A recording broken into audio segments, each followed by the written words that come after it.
देखो, महाभारत युद्ध में गीता का उपदेश भगवान ने अर्जुन को दिया, पर भगवान कुछ उपदेश दे रहे हैं और अर्जुन सुन रहे हैं। ये जानकारी किस किस को हुई?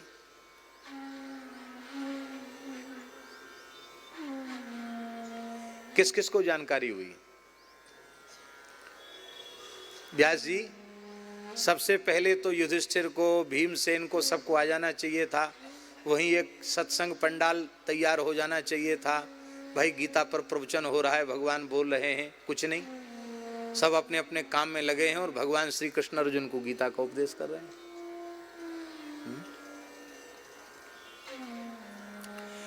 व्यास जी की कृपा न होती तो धृतराष्ट्र गीता श्रवण नहीं कर पाते।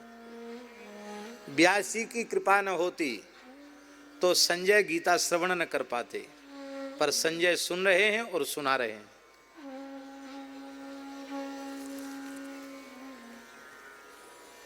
एक बड़े अच्छे भक्त हैं केशव राम जी, कलकत्ता के। सेठ जी, भाई जी, इन सब का खूब संग उन्होंने किया है, अब तो खूब बुजुर्ग हैं। उन्होंने एक बात हमको बताई। उन्होंने कहा कि होशियारपुर में एक परिवार में भृगु संहिता है, तो श्री पंडित अमृतानंद भृगु शास्त्री उस समय होशियारपुर पंजाब में थे।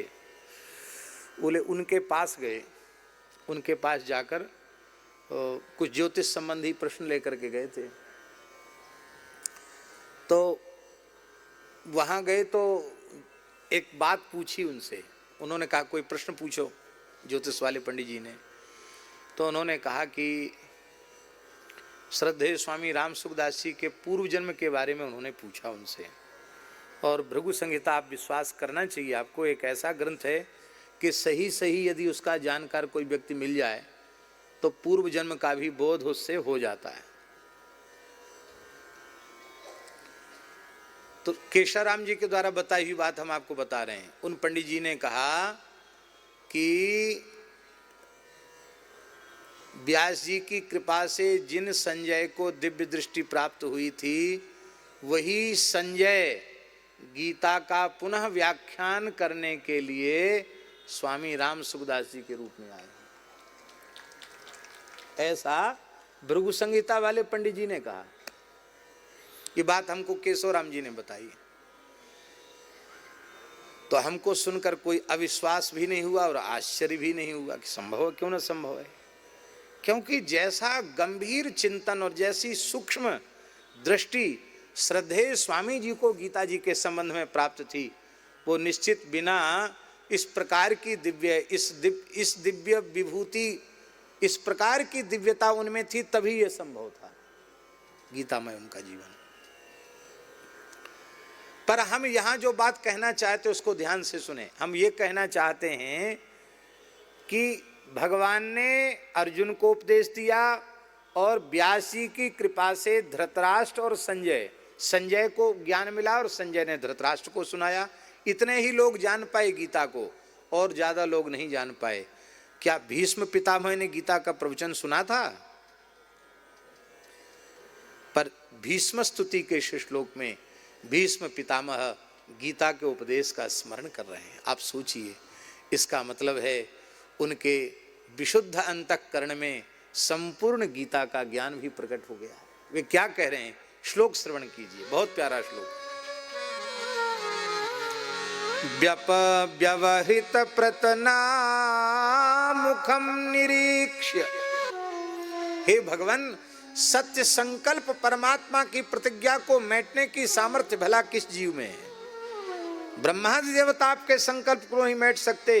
भीष्म कौन सी चीज है आपके सामने? भीष्म क्या मेटेगा आपकी प्रतिज्ञा को?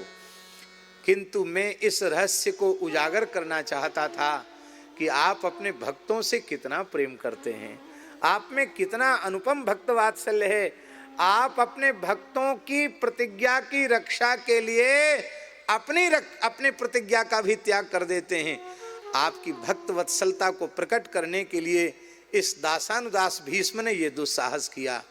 और हे भगवान, आप मेरी प्रतिज्ञा को पूर्ण करने के लिए ही धृतरथ चरणः, रथ का चक्र लेकर के आप दौड़े, उसमें आपका पीतांबर फहराता हुआ आपको छोड़कर नीचे गिर गतोत्तरीय। पहले तो वो उड़ा, बोले हम जा रहे हैं, भगवान का तू जाए तो भली चले हो जा, पर वो नीचे गिर गया। भगवान ने उठाया भी नहीं उसको। क्यों? भगवान ने कहा भैया तू चाहे रहे चाहे धरती पर चाहे आसमान में उड़ जा, पर मैं भक्त रक्षण की प्रतिज्ञा का त्याग नहीं कर सकता। मैंने अर्जुन की रक्षा की प्रतिज्ञा की है, पांडवों की रक्षा की प्रतिज्ञा की है, और इस समय पांडव आर्त हैं और मैं आर्तत्राण परायण हूं। मैं भीष्म को दंडित करूंगा। भीष्म जी ने जो ये बात कही है ना कि हमारी सामर्थ्य क्या थी जो आपकी प्रतिज्ञा को तोड़ते, महाभारत में एक जगह लिखा है, जब युधिष्ठिर ने कहा कि महाराज भीष्म जी तो पूरी सेना को ही सूखे जंगल के समान जला के भस्म कर देंगे, अब कुछ नहीं होगा। अब महाराज हमारा उत्साह युद्ध का ठंडा हो गया, लगता हमें पराजय स्वीकार कर लेनी चाहिए, नहीं तो आप बताओ भीष्म जी कैसे मरेंगे। महाराज जी युधिष्ठिर के आंखों में आंसू देखकर भगवान ने जो बात कही है वो विलक्षण बात कही है। भगवान ने कहा युधिष्ठिर तुम लोग कल तमाशा देखो, किसी सेना की आवश्यकता नहीं, किसी अस्त्र शस्त्र की आवश्यकता नहीं, संपूर्ण देवता लोकपाल दिक्पाल भीष्म की सहायता में, कौरवों की सहायता में कलयुद्ध के मैदान में आ जाएं तो भी एक थप्पड़ में मैं भीष्म का वध कर दूंगा और कल ही युधिष्ठिर को चक्रवर्ती सम्राट पद पर अभिषिक्त कर दूंगा। 100 कौरवों का मैं अकेले नाश कर दूंगा, मुझे किसी अस्त्र शस्त्र की आवश्यकता नहीं। अरे भाई जो त्रिभुवन सक मारी जियाई अंगुल्य ग्रेण तान हनमी इच्छन हरि गणेश्वरो। पांडवों ने चरण पकड़ लिए, प्रभु आप अपनी प्रतिज्ञा का त्याग न करें। पर भगवान आपने अपनी प्रतिज्ञा का त्याग कर दिया। आप भक्त वत्सल हैं, भक्त वांछा कल्प तरु हैं, आपने मेरी इच्छा को पूर्ण किया। मेरी इच्छा थी कि मेरे ठाकुर हाथ में चाबुक और घोड़ों की रास लेकर के जो दर्शन दे रहे हैं, ये वीरोचित दर्शन नहीं, ये चक्रधारी स्वरूप में दर्शन दें। तो भगवान वीरोचित वेश में दर्शन देकर आपने भीष्म को कृतार्थ किया। हे भगवान आपके चरणों में मेरी बुद्धि लग जाए, वह स्वरूप मेरे हृदय में आविर्भूत हो जाए।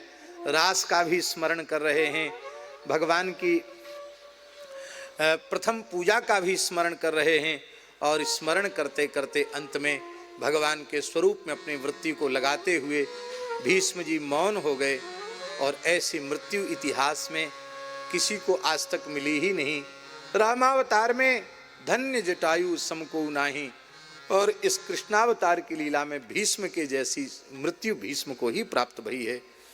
भगवान इनके जलांजलि में, अंत्येष्टि में भगवान सहभागी हुए। भगवान ने स्वयं अंजलि भरकर भीष्म को जल दिया है, और भगवान जिसे स्वीकार करें उसकी महिमा क्या है। आज भी संसार में कहीं भी आस्तिक लोग तर्पण करते हैं तो भीष्म की अंजलि आवश्यक होती है।